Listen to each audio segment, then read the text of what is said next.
Can't believe we're getting breeding action still. What a late, weird season we have. This is my het tri-stripe het clown, double het female.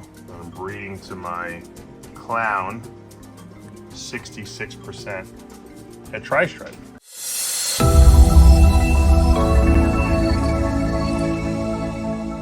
What's up, snake fans? Dave Palumbo here for Muscle Serpents Daily.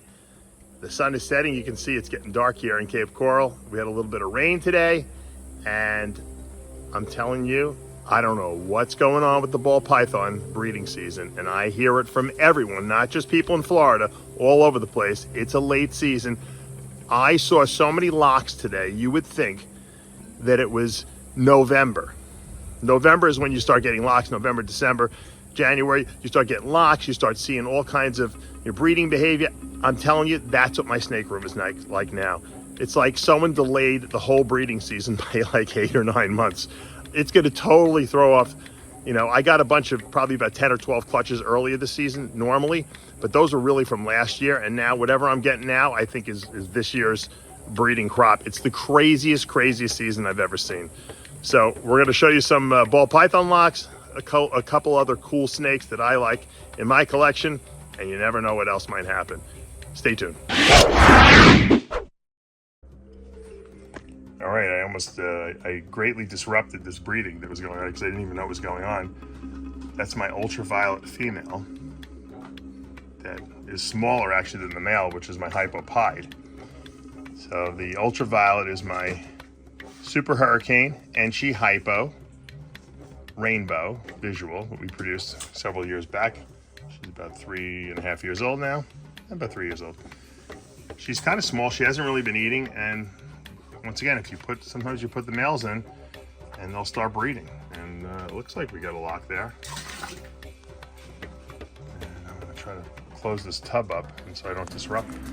Obviously the goal here would be to try to get the pied into this rainbow project here, so hopefully we're doing the right thing. Can't believe we're getting breeding action still. What a late, weird season we have. This is my het tri-stripe het clown, double het female. And I'm breeding to my clown, 66% het tri-stripe. So unfortunately, if this male clown doesn't prove out to be het tri-stripe, we're gonna get nothing. But at the very least, I guess we could produce some visual clowns that would be potentially tri-stripe, but the idea is we need a tri-stripe clown. That's what I want. I can't believe they're breeding. What a weird season. This season has been so late. It's unbelievable. Yet another one. There's a ton of breeding action today. It did rain earlier, but I don't know. This is our champagne leopard clown female that could be also blade, pastel, Mojave, GHI. There's a lot of potentials in there. Being bred by our pastel leopard spot nose het clown male. So I'm thinking spot nose and leopard put into this leopard champagne clown will give us a lot more pattern, and hopefully if we get more pattern in here, we'll have a really cool looking champagne clown. Because I think champagne clowns are awesome. They just sometimes they can get they can lose all their pattern. Like this one seems like it did when it was a baby. This one actually had some pattern because it has leopard and other crazy stuff in it. So imagine a super leopard or something like that, along with the spot nose. I think that would give us some really nice clowns. So, and there's some hidden genes possibly in here that we don't even know about because we couldn't prove it out. So we could have GHI also, so we could potentially have some GHI super leopard clowns. There could be blade in here, could be Mojave. So a lot of possibilities with this breeding. More breeding here in the ball python room. I guess they're making up for lost time. This is our Mandarin female we produced. Trying to see if she'll prove out to be super Mandarin. I don't think she is. I think she's just a really nice Mandarin. And she's being bred by our GHI Mojave pastel clown. Trying to get that more Mandarin het clown stuff going on. This boy is a really good breeder. So that's why I put him in with her.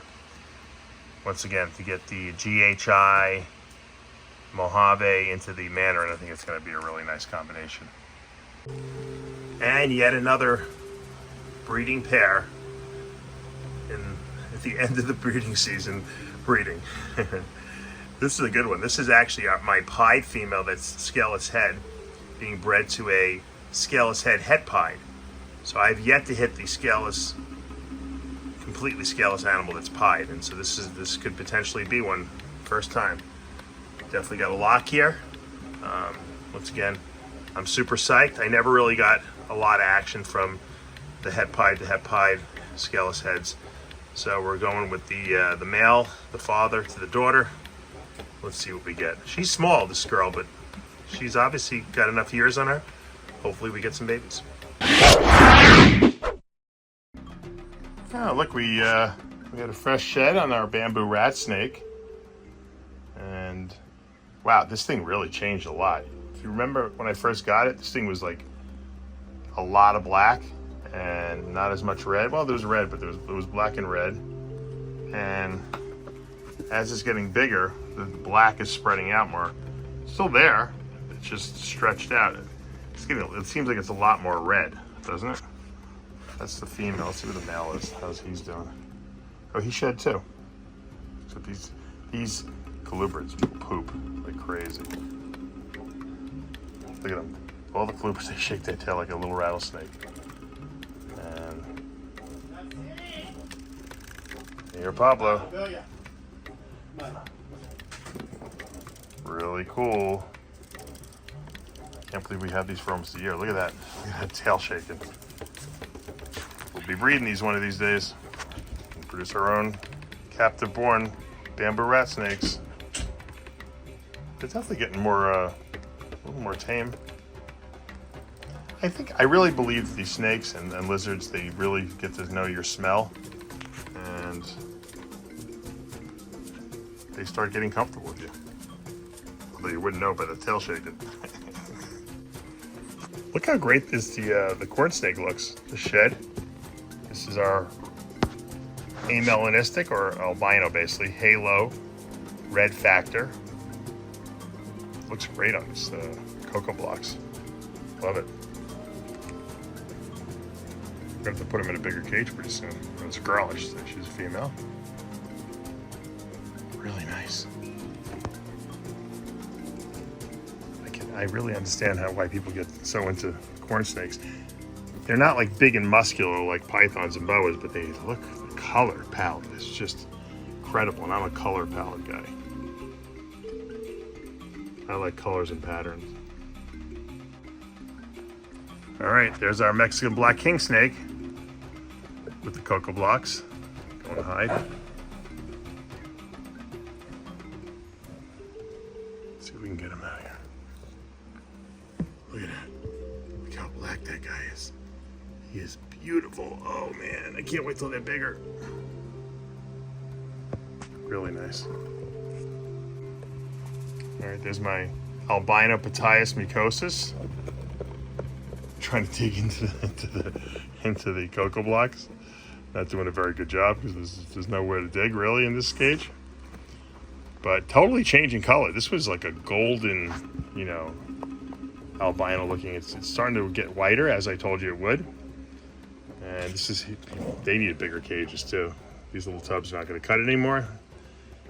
We're going to have to get them into some bigger tubs. Maybe even some display cages at some point. We'll see. Really nice. Love the big eyes. The big eyes just do it for me. That's really amazing. Tomorrow I have a snake coming that's also in the Colubrid family. It's going to be, I think it's going to be something that's very rare. At least I hope it is, because I spent a good amount of money on it. I'll show that to you tomorrow.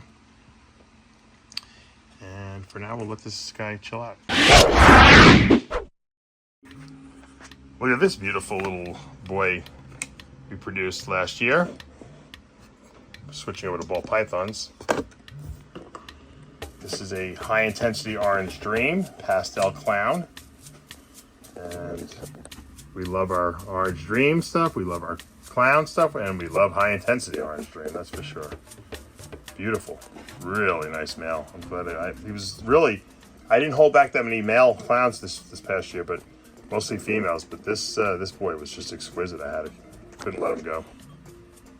And look at this. This is the female. I'll even sell her. This is Pastel Fire Het Clown. She's gorgeous. She's well started, almost 2 years old. She is eating like a fiend too, according to Pablo. Huh. We had this, I didn't realize we had this whole clutch here that was in my holdback rack that somehow snuck in there. All right, well, I'll have to put these guys up. If anyone's interested, let me know. All right, guys, that's going to do it for today. I just got done playing basketball with my son, sweating my you-know-what's off. Time to take a shower. Hope you enjoyed today's video. It's crazy how we're having, the breeding season is like just starting here. And then we're going to have another one probably come the fall. So I don't even know what's going to happen. I think we're going to have less babies this year. But then next year it's going to be like, probably starting in January, it's just going to be nonstop eggs. That's my sneaking suspicion. But you never know. We also have an escaped water monitor. One of my little new ones. I don't know if it was Pablo or probably me. Left the cage tucked open a little bit, and he got out, and he's been gone the whole day, so we can't find him. I don't know where he could possibly be. Water monitors are a little harder to hide because, snakes don't make any noise, they don't move. Water monitors, if you kind of like rattle a cage, they're gonna run. I have not seen this thing for a whole day now, so I'm a little nervous. I left out a little baby quail on the floor with a bowl of water, I should say. Hopefully he'll grab it, and we'll find him tomorrow. But we also have a snake coming tomorrow, so a lot of excitement in the snake room on Thursday. Stay tuned, and if you love what you're seeing here, guys, you know what to do. Hit that subscribe button, turn on those notifications, hit that like button. I'll see you back tomorrow morning.